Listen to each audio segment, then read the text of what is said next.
New York's recognized for 3 minutes. Speaker, I thank the gentleman for yielding.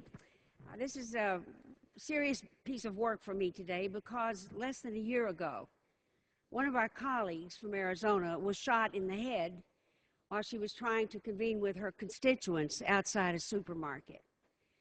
The mayhem was awful. A little 19-year-old girl named Christina Taylor Greene, baseball fan who just came to see her congresswoman, was killed.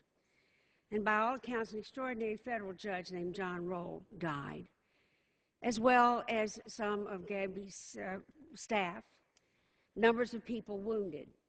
And yet the only person ever considered by this House would be the guy and his right to have that gun. What about the rights for the rest of us? Are we going to have to learn to dance up and down the street to try to escape the bullets? What happens to us? What are our amendment for us that we can be safe? The statistics of people now being killed in places of worship, the rising number of people in law enforcement who face unspeakable and awful things because we won't do our job here to disarm people who are mentally ill. And I ask unanimous consent to insert into the record an article from the New York Times of how easy it is for felons, including the mentally ill, to regain their gun rights. Now, when are we going to reinstate in this House the automatic weapons ban? And why don't we outlaw guns that are so powerful that they serve no purpose at all in a civilized society? When will we allow the federal authorities to computerize gun sale records so it's easier to hold a guilty individual responsible for the gun crimes?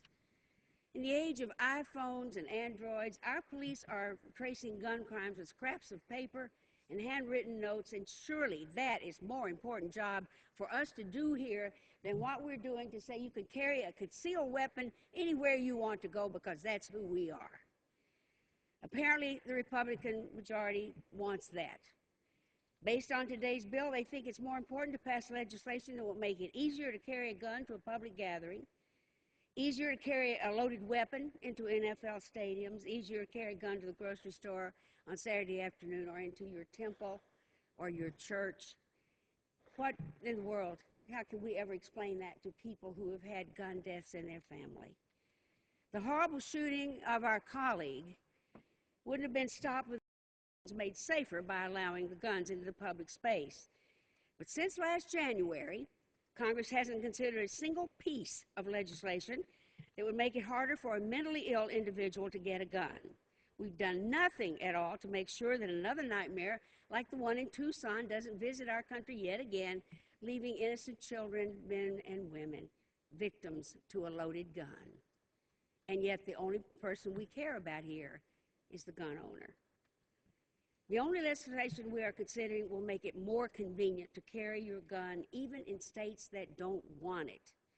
Realizing this fact really puts the morality of this agenda into perspective. We should be... 1 minute. Thank you.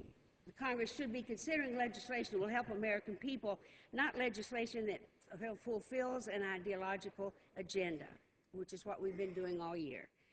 I urge my colleagues to vigorously oppose today's legislation, and I yield back the balance of my